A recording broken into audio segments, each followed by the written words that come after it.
हाय आर्मीज, आपको स्वागत है मेरे YouTube channel BTS Korean army 111 इन भोजपुरी सॉन्ग। तो आज मैं आपको माई घोस्ट लव स्टोरी का पार्ट 25 बताऊंगी। चलिए स्टोरी स्टार्ट करते हैं। पिछले पार्ट में हमने देखा था कि लिसा ने ते के ऊपर हमला कर दिया था और बहुत ही बड़े चाकू से ये सब बहुत ज़्यादा ही बुरा हुआ था ते के साथ। और उसे वो मारने के बाद कहती है कि सॉरी, बट मैं तुमसे प्यार नहीं करती। तुम जो कि मेरे लिए खतरा साबित हो चुके हो, इस वजह से। वैसे तो मुझे किसी से डर नहीं लगता, लेकिन मेरे बारे में जान गया तो इस शरीर को नष्ट कर देगा। इस वजह से मुझे तुमसे बहुत ज़्यादा ही दूरी बना कर रखनी होगी। और आई एम सो सॉरी, मैंने कभी सोचा नहीं था कि मैं तुम्हें इस तरीके से मारूंगी, क्योंकि तुम मेरे लिए बहुत ज़्यादा ही काम के थे। लेकिन तुम्हारी इस हरकत ने बहुत ज़्यादा ही मुझे परेशान कर दिया है। तुम्हें क्या लगा कि तुम्हें जो कि इतने ज़्यादा इंटेलिजेंट हो और मैं नहीं हूँ। मैंने पहले ही वो सब बातें सुन ली जो तुमने उस गगन और उस जूही से पूछी थी। मैंने वहाँ पर ट्रिगर लगा के रखा है, और ऐसे कुछ नहीं मुझे पता चलता अगर तुम लोगों के गॉड्स को मैं ना देखती। मुझे पता था तुम लोगों को मुझ पर शक हो गया है, जिस वजह से मैं बिल्कुल भी अब रिस्क नहीं ले सकती। और सुनो, तुम जब मरने वाले हो तो मैं बहुत कुछ तुम्हें बताना चाहती हूँ कि आखिर मैं क्या हूँ और कैसे बनी। सुनो, मैं बहुत ज़्यादा ही पढ़ने में वीक थी। मेरे मॉम डैड मुझे बिल्कुल भी पसंद नहीं करते थे, और मेरी बहन जो कि जैनी होती है, उसकी नाम से मुझे बार बार कहते थे कि उसको देखो वो कितनी ज़्यादा पढ़ने में अच्छी है, और तुम एक घटिया लड़की हो, तुम्हें बिल्कुल भी पढ़ना नहीं आता है। और ये सब ताने मुझे हर बार हर रोज़ मिलते थे। मैं पढ़ने की कोशिश करती थी बट मेरे नंबर नहीं अच्छे आते थे, तो इसमें मेरी कोई गलती नहीं थी। लेकिन मेरे घर वाले तो मुझे इतना सुना कर इतना पागल कर दिया था कि मैं बर्दाश्त नहीं कर पा रही थी। और तो और मुझे इस जैनी से बहुत ज़्यादा नफ़रत थी, और ये मुझे पागलों की तरह अपनी बहन की तरह प्यार करती थी।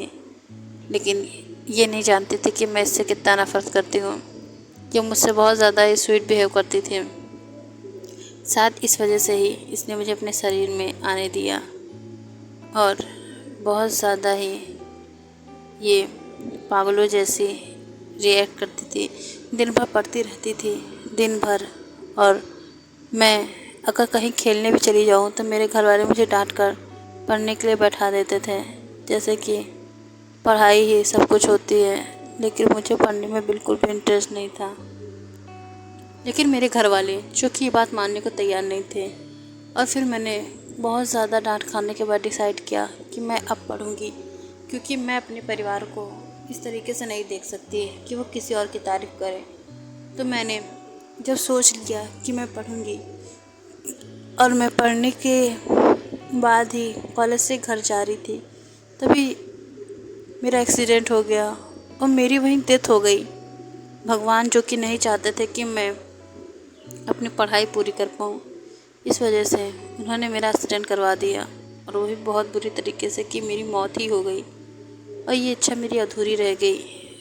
और तो और जब ये इच्छा मेरी अधूरी रह गई तो मुझे अब कोई चाहिए था, और मैं भटक रही थी। और मैं लाइब्रेरी में थी, और वहाँ पर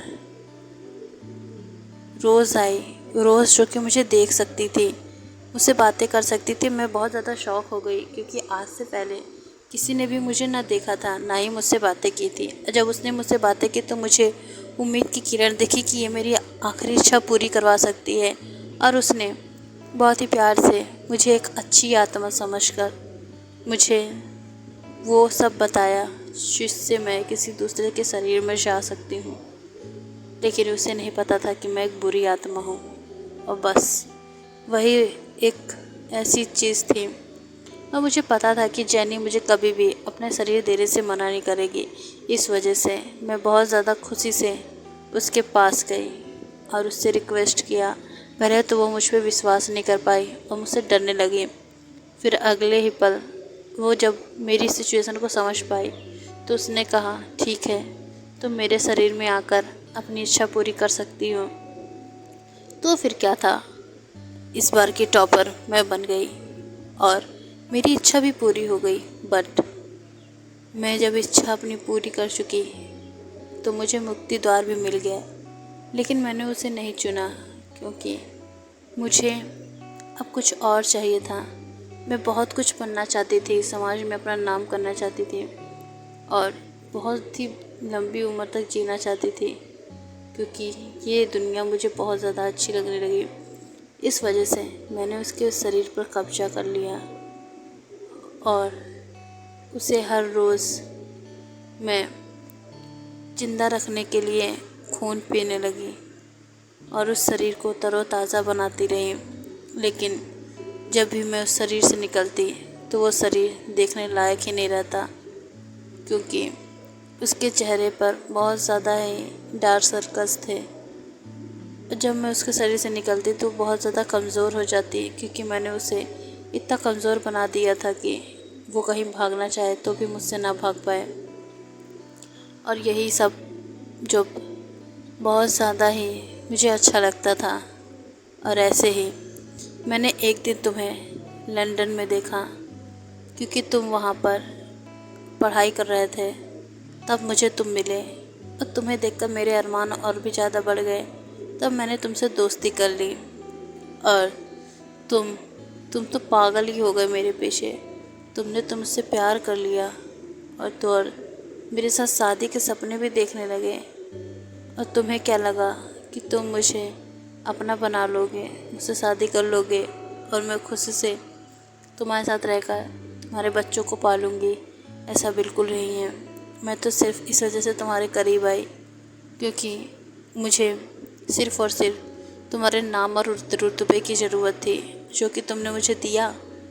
तुम्हारे पास आने के बाद, तुम्हें अपने प्यार के जाल में फंसाने के बाद मैं भी एक अच्छी खासी मॉडल बन गई और मेरे पास इतना सब कुछ है कि उसे देखकर सारी मॉडल जलती हैं और मेरी खूबसूरती से तो बहुत ज़्यादा ही लोग प्रभावित होते हैं।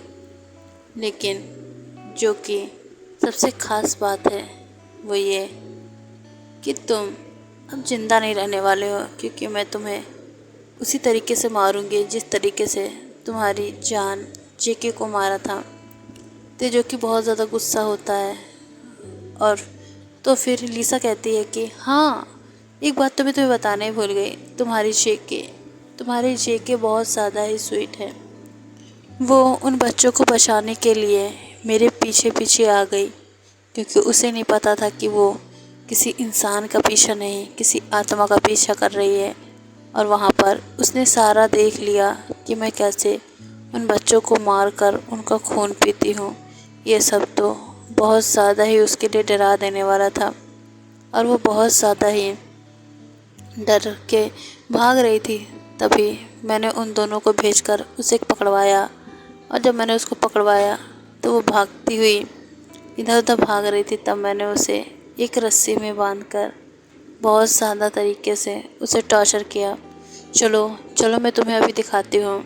यहाँ पर लीसा जो कि देखो अधमरा कर कर ऐसे बातें कर रही होती है, तभी हम उधर देखते हैं कि सभी जब ते को बुलाते हैं तो ते उसको आवाज़ नहीं दे पाता और तुरंत वो पीछे पलट के देखते हैं कि वहाँ पर ते है ही नहीं।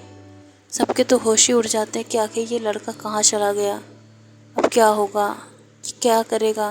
तभी जेके कहती है कि शायद ते बहुत ज़्यादा गुस्सा था, इस वजह से वो लीसा के पास चला गया। अगर ऐसा है तो वो उसे मार डालेगी, हमें उसके पास जाना होगा। वो कोई आम आत्मा नहीं है, वो बहुत ज़्यादा ही खूंखार है। वो आज तक जिन बच्चों को मारी है, जब उसका उसे गम नहीं है तो फिर एक मौत का उसे क्या ही गम होगा। चलो जल्दी से, वो राक्षस है, वो किसी को नहीं छोड़ेगी। और यहाँ पर जेके जो कि बहुत ज़्यादा परेशान हो जाती है क्योंकि वो समझ पा रही थी कि आखिर वहाँ पर ते क्या करने गए हैं और उसे बचाना होगा, वरना लीसा जो कि उसे ख़त्म कर देगी। यही सब सोच के सब घबरा जाते हैं और गाड़ी निकालते हैं। ते जो कि अब वहाँ पर पहुँच चुका था जहाँ पर लीसा उसे ले जाना चाहती थी लिसा जब वहाँ पर लेके आती है तो कहती है कि ओह, तो ये वो जगह है जहाँ तुम्हारी जेके तड़प तड़प कर मरी थी, और आज मैं भी तुम्हें मारकर तुम दोनों को एक कर दूंगी, जिससे तुम दोनों का प्यार अमर रहे। ये सब बोलकर लिसा जो कि स्माइल करती है वो भी राक्षसों की तरह, और ते जो कि उसे देखकर उस गुस्से में पागल होता है, लेकिन उसे अंदर से डर लग रहा था कि कहीं ये उसे मार ना दे, क्योंकि अधमरा तो वो पहले ही कर चुकी है। इस वजह से वो बहुत ज़्यादा डर रहा था। यहाँ पर ते जो कि लहूलुहान था, वो बेहोश होने वाला होता है। तभी लिसा उसे जो कि रस्सी से बांध कर लेके आई थी, वो रस्सी अदृश्य होती है। ते तो शौक था, क्योंकि वो रस्सी उसे दिख ही नहीं रही होती है, लेकिन उसे ऐसा फील हो पाता है कि वो कहीं किसी चीज़ से बंधा हुआ है। वो रस्सी अब एक हवन कुंड की तरफ जा रही थी उसे लेकर। वो इतना ज़्यादा बड़ा था जैसे कि वहाँ पर किसी को जलाया गया हो। वहाँ पर वो अब उसे लटका देते हैं, और बहुत ज़्यादा ही हंसते हुए कहती है कि पता है, तुम्हारी जेके जब मर रही थी तो बहुत ज़्यादा तड़प रही थी, और वो मुझसे जान की भीख मांग रही थी, पर मैंने उसको नहीं बख्शा।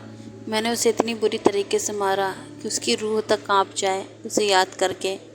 और तो तुम्हें एक और बात बतानी है, तुम्हारी जेके की याददाश्त, वो उसे इसलिए कुछ नहीं याद है क्योंकि मैंने उसे उसकी याददाश्त से परे कर दिया है। उसकी याददाश्त मेरे पास है, और मैं उसे किसी भी कीमत पे उसे नहीं देने वाली हूँ। जब तक मैं उसे दूंगी नहीं तब तक उसे मुक्ति नहीं मिलेगी। ये सब बहुत ज़्यादा अच्छा हुआ है ना। वैसे भी तुम मुझसे कितना प्यार करते हो, और तो और तुम्हें पाने के लिए मैंने क्या कुछ नहीं किया। और तुम उस जेके से प्यार करते हो, मुझे बिल्कुल भी अफसोस नहीं, क्योंकि वो तुम्हारी जेके जो है उससे मैं बहुत ज़्यादा नफ़रत करती हूँ। लेकिन वो मेरा कुछ बिगाड़ नहीं पाई, लेकिन अब भी वो मेरा कुछ नहीं बिगाड़ पाएगी। आखिर मैं उससे ज़्यादा पावरफुल हूँ।